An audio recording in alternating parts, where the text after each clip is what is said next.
Deep dives, where we cut through the noise to give you the real insights for professional success. Navigating the professional landscape isn't just about mastering your skills or hitting your metrics. So often, true influence and advancement come down to understanding the invisible currents of human interaction and, well, decision-making. Okay, let's unpack this. Imagine you're spearheading a crucial new initiative, maybe collaborating with global teams, and trying to navigate a complex corporate ladder. Every decision you make, every interaction, it's kind of under a microscope, right? This is precisely where today's deep dive becomes your invaluable toolkit. We're zeroing in on a topic that's absolutely crucial yet often overlooked, the interplay between proper business etiquette and the vital skill of discernment. Think of this as your shortcut to being genuinely well-informed, not just on paper, but, in practice. It's more than just a toolkit. I'd say it's almost like a compass. These aren't just nice to haves or some quaint social graces. They are foundational elements for building trust, making sharper, more nuanced decisions, and effectively navigating the increasingly complex, often ambiguous situations you'll inevitably face. Without both strong etiquette and sharp discernment, honestly, even the most brilliant strategies can falter. Right. So to guide our exploration today, we've pulled together an in-depth look at the often unwritten rules of professional conduct, a really profound guide to cultivating wisdom in business, and a fascinating case study. It's about a global company learning a tough lesson about cultural nuances the hard way. Our mission today is basically to extract those practical nuggets and surprising insights that will help you enhance your professional reputation and, ultimately, your impact. Turning good intentions into really great outcomes. One thing I always find so intriguing about these unspoken codes, it's like this entire hidden layer of professional interaction. How do we even begin to learn them if they're never explicitly laid out? And maybe more importantly, why do they matter so much beyond what's written in an employee handbook? It's a profound question because you're right, they are rarely spelled out. The research we've analyzed, particularly from one source focusing on unwritten rules, highlights that these are absolutely crucial, not just for harmony, but for genuine integrity. They are the silent architects of trust, the unseen forces that foster a truly positive work environment, and the bedrock of a strong professional reputation. They are, quite frankly, what distinguishes respected professionals from mere rule followers. They go far beyond just what's legally compliant or even explicit company policy. So it's not just about compliance, but about character. Okay. But isn't there a risk that these unwritten rules can sometimes feel a bit arbitrary or even political in some environments? How do we navigate that gray area without feeling like we're just, trying to read minds? That's a critical point. And yes, they might feel arbitrary if you're not attuned to them, but they're actually rooted in deeper principles, things like respect and reciprocity.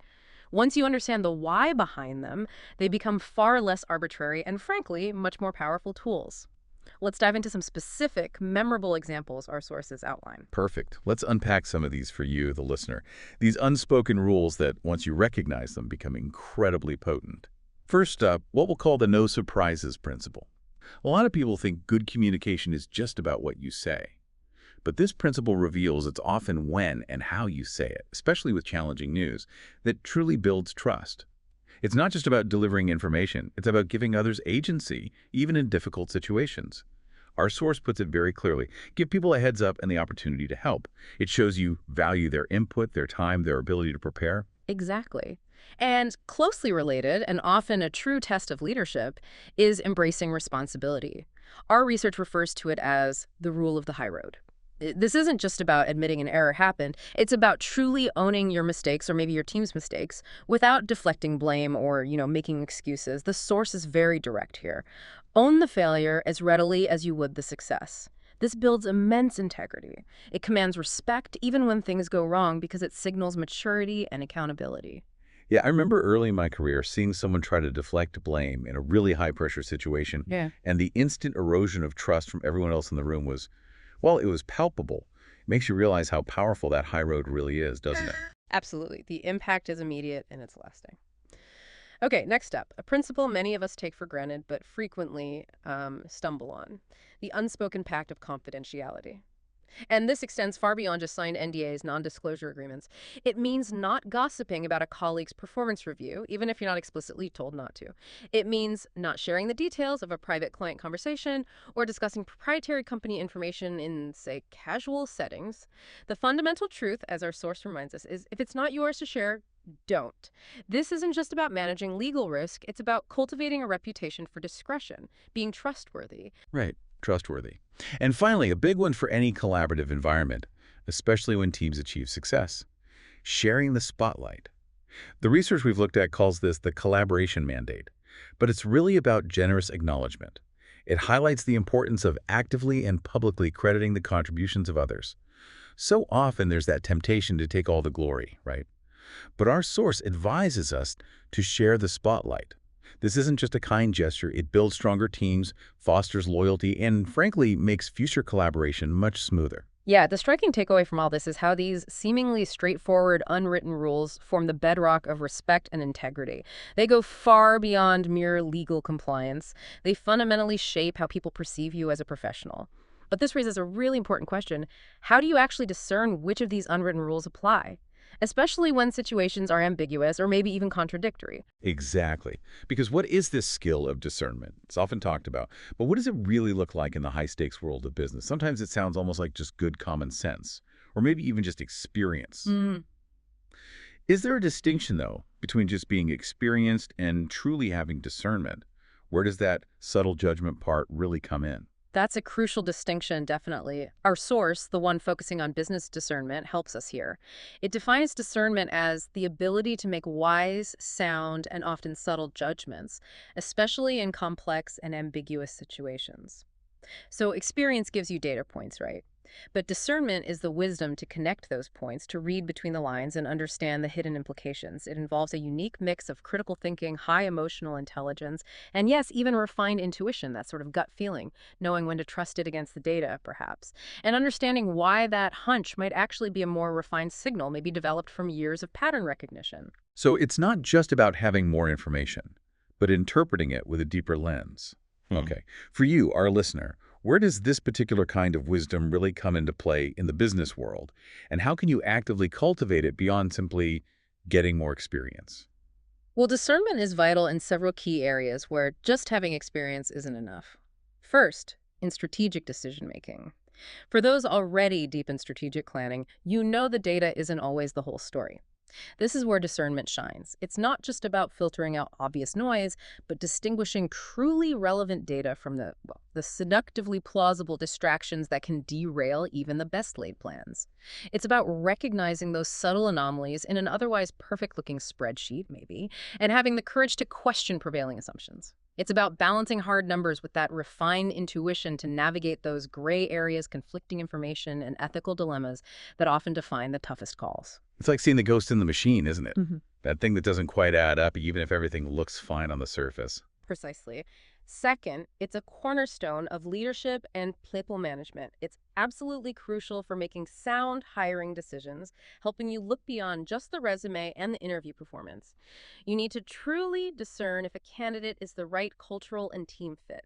It also enables leaders to understand team dynamics, recognizing those subtle cues of unspoken conflicts, maybe quiet resentments, or even burgeoning talents, and then using that understanding to communicate effectively, to motivate, resolve underlying issues, and build authentic trust within their teams.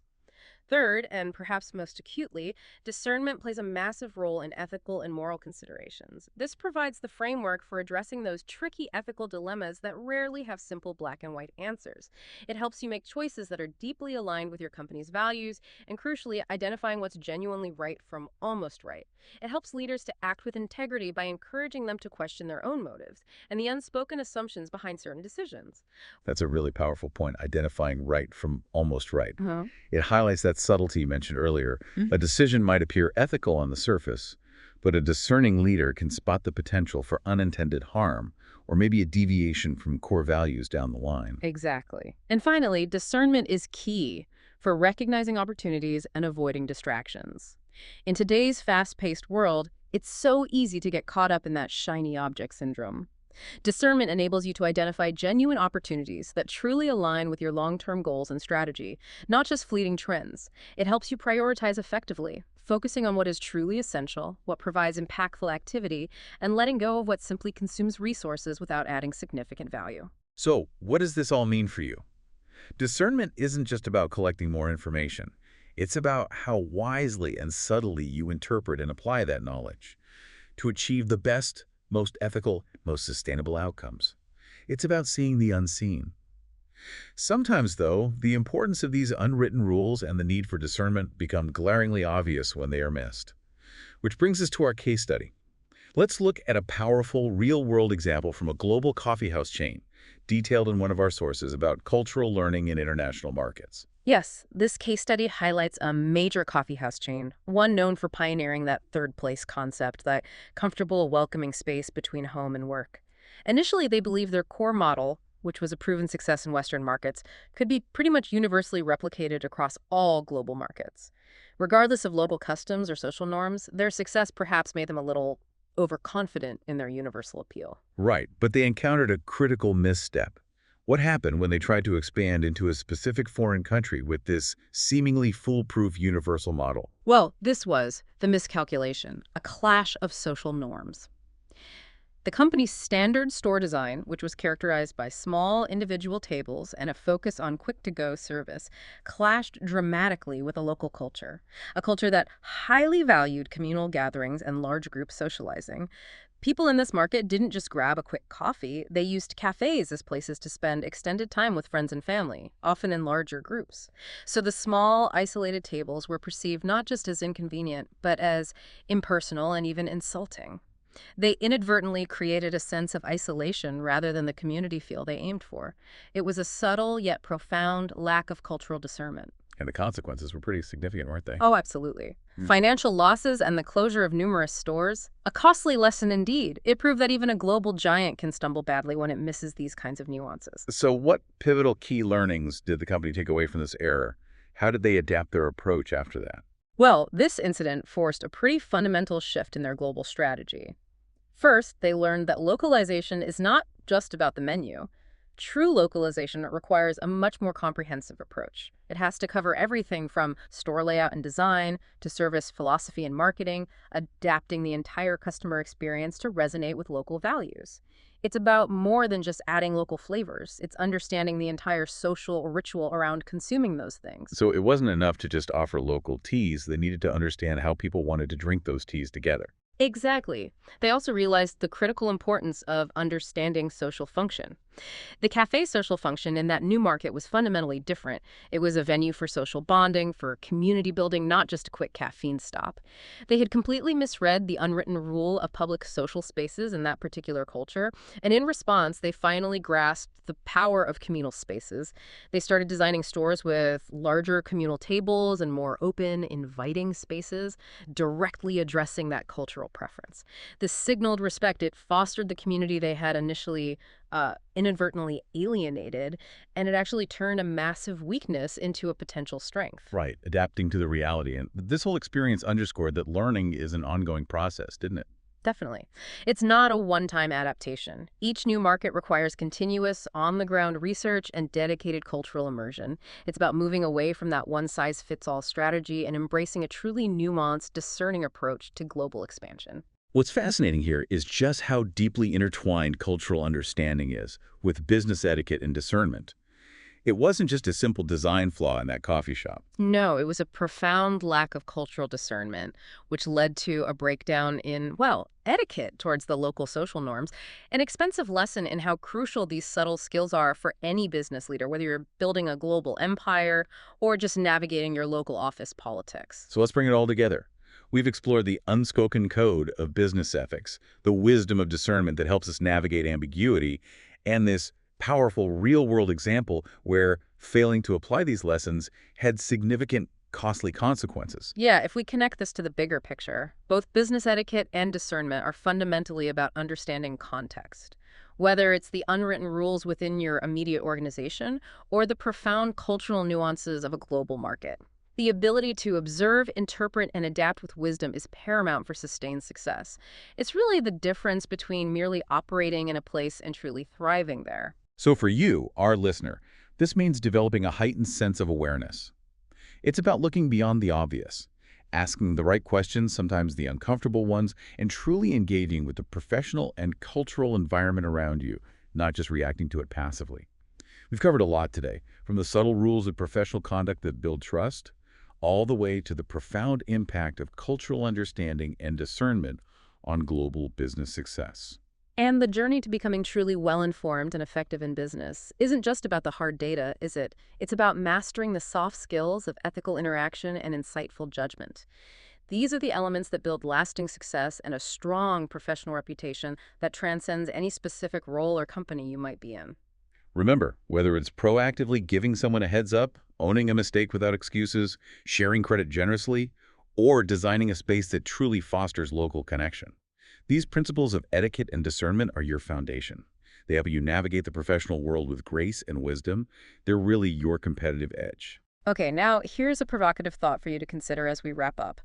Think about a complex or maybe ambiguous situation in your own professional life. Perhaps a difficult team dynamic or a strategic decision that felt off, even with all the supporting data. How might it have unfolded differently if you or maybe others involved had applied a deeper level of discernment, seeing past the obvious, or perhaps adhered more closely to one of those unspoken rules of etiquette we discussed?